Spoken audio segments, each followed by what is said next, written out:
most of our species' existence, we were not alone on this planet. Travel back 50,000 years, and you wouldn't find a world populated by one kind of human. You'd find several, walking the Earth at the very same time. Some looked recognizably like us. Others were built almost entirely differently. Shorter, heavier boned, shaped by climates and terrains that would break a modern body within days. One species lived out its existence on a remote island and evolved down to barely 3 feet tall. Another is so mysterious that nearly everything science currently knows about them traces back to a single finger bone. And then there was us, Homo sapiens. Today, we're the only human species left standing. Not because we were the strongest, not because we were the smartest, not even because we'd been around the longest. We hadn't, not by a long shot. We're simply the ones who are still here, which leaves a question with no clean, satisfying answer. What actually happened to everyone else? The real story turns out to be slower and far messier than any single dramatic event. To understand how it unfolded, you have to start with the species that outlasted every other human lineage by an almost absurd margin: Homo erectus. Homo erectus first appears in the fossil record roughly 2 million years ago. To put that number in perspective, everything modern humans have ever built, every city raised, every war fought, every language ever spoken, all of it fits inside the last few thousand years. A rounding error compared to the span Homo erectus actually existed. They were on this planet for so long that our entire recorded history looks like a footnote squeezed into the margins of theirs. Their bodies were also the first to look genuinely, recognizably human. Long legs, shorter arms, a frame clearly built for walking and running across open terrain rather than climbing through trees. They were almost certainly the first human species to leave Africa entirely and spread out across the rest of the world, which meant they had to figure out how to survive in environments their bodies had never evolved specifically for. Their brains were smaller than ours, but dramatically larger than anything that came before them, and they developed a toolkit of stone tools that barely changed across hundreds of thousands of years. At first glance, that sounds like a species stuck in a rut, incapable of innovating. It's actually closer to the opposite. What they built worked so consistently well across so many different environments that there was simply no evolutionary pressure to improve on it. A tool that solves the problem doesn't need reinventing every generation. But by their final chapter, the world had genuinely moved on without them. Their last surviving populations ended up isolated on the island of Java, in what's now Indonesia. Cut off from the mainland, with no way to reach any other group of their kind, and nowhere new left to expand into.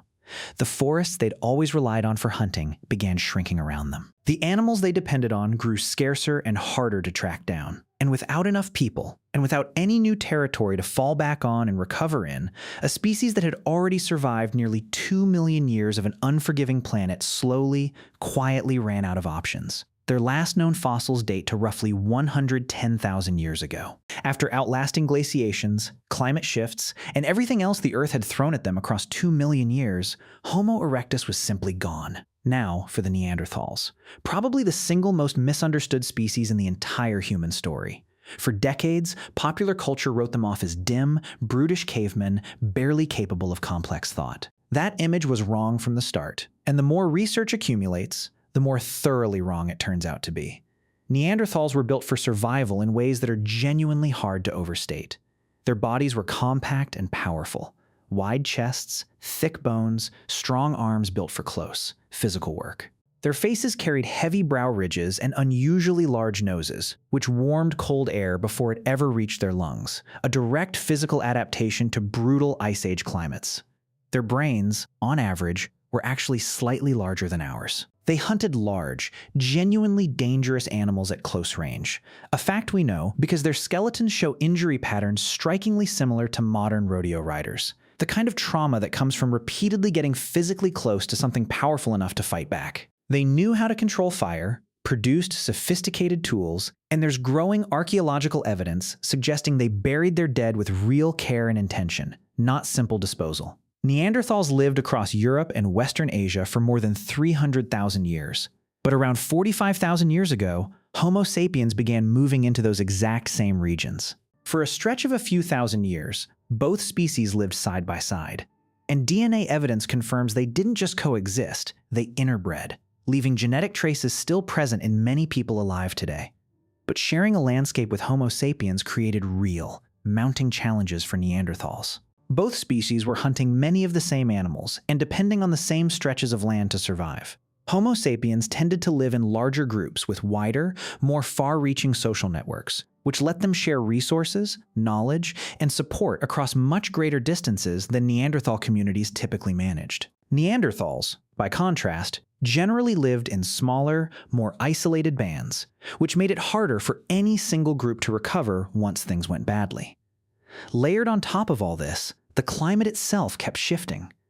Cold periods and warmer periods repeatedly reshaping the environment, adding yet another layer of difficulty to an already precarious existence. Neanderthal populations grew smaller and more fragmented over time, and their DNA shows unusually low genetic diversity, a strong signal their numbers were already shrinking well before the end.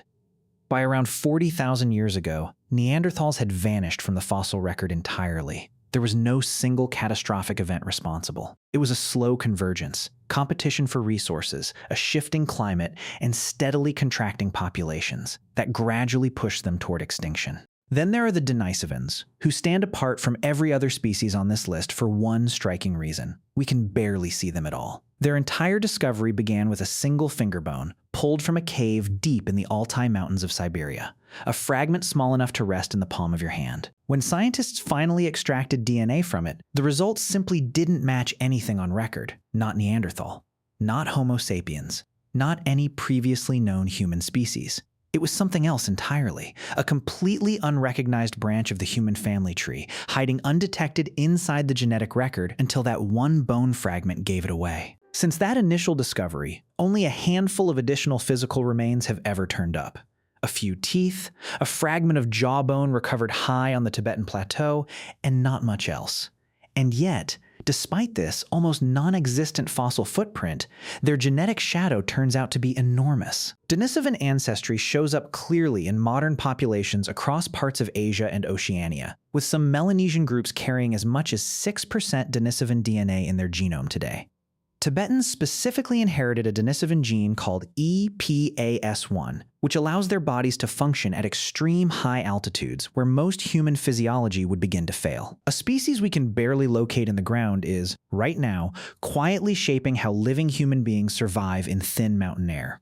As an actual living population, though, the Denisovans appear to have faded out somewhere around 30,000 years ago. Their geographic range may have stretched impressively wide, but their overall numbers were likely thin. And thin, scattered populations rarely hold up well once the world underneath them starts to shift. And then there's arguably the strangest chapter in the entire story. In 2003, on the Indonesian island of Flores, researchers uncovered the remains of a human species unlike anything previously documented. They stood roughly a meter tall, with brains approximately the size of a grapefruit. Initial reaction from much of the scientific community was outright skepticism. Some argued the bones simply belonged to modern humans affected by a disease or developmental disorder, not a genuinely separate species. But as more evidence accumulated, it became increasingly clear these remains represented something entirely distinct: Homo floresiensis. This tiny human species lived on Flores alongside Komodo dragons, giant storks, and dwarf elephants. A genuinely strange ecosystem shaped by one of evolution's more unusual tendencies. Islands, isolated long enough, tend to push evolution in dramatic directions. Large animals often shrink over generations, while small animals sometimes grow surprisingly large, both responding to limited resources and the absence of the usual predators or competitors found on a mainland. Homo floresiensis may be one of the most striking examples of this process anywhere in the human family tree. Their fossils date from roughly 100,000 to 60,000 years ago, and associated stone tools suggest the species may have persisted until as recently as 50,000 years ago. What makes the timing especially interesting is that modern humans were arriving in the same broader region at roughly the same moment. We don't know exactly what happened next, but on a small, resource-limited island, a species doesn't need some sweeping catastrophe to disappear. Sometimes a small, already stretched population facing new competitive pressure simply runs out of time. So why are we the only human species still standing? The obvious first answer is intelligence,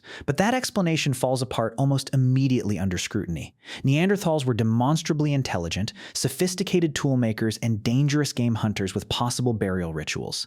Denisovans adapted successfully to some of the most extreme environments on the planet. Homo erectus outlasted modern humans by a factor of many times over, surviving nearly 2 million years against everything the Earth could throw at them. Homo floresiensis survived, for tens of thousands of years, in conditions that would terrify most modern humans within a week. None of them lacked capability. What may have actually set Homo sapiens apart is something considerably harder to measure directly: the way we built connections across distance. Homo sapiens didn't simply live in groups. We built genuine networks.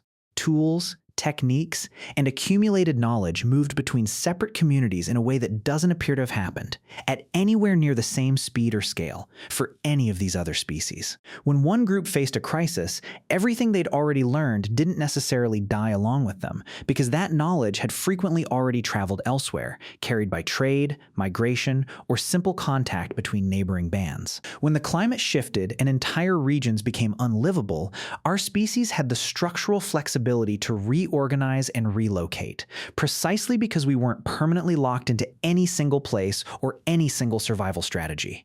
But even that explanation only covers part of the picture. Luck played a real role. Geography played a real role. Simply being in the right place, with sufficient numbers, at the right moment in a shifting climate, mattered enormously too. We weren't destined, from the start, to be the last human species left standing. We just happened to be the ones who made it through. It's worth sitting with this for a moment. None of these other species were early drafts of us, and they weren't simply stepping stones on some inevitable path toward becoming Homo sapiens. They were their own distinct kinds of human, each with its own separate, viable strategy for surviving in the world. Homo erectus survived for nearly 2 million years and still, eventually, disappeared. Neanderthals endured hundreds of thousands of years of brutal Ice Age climates and still, eventually, vanished.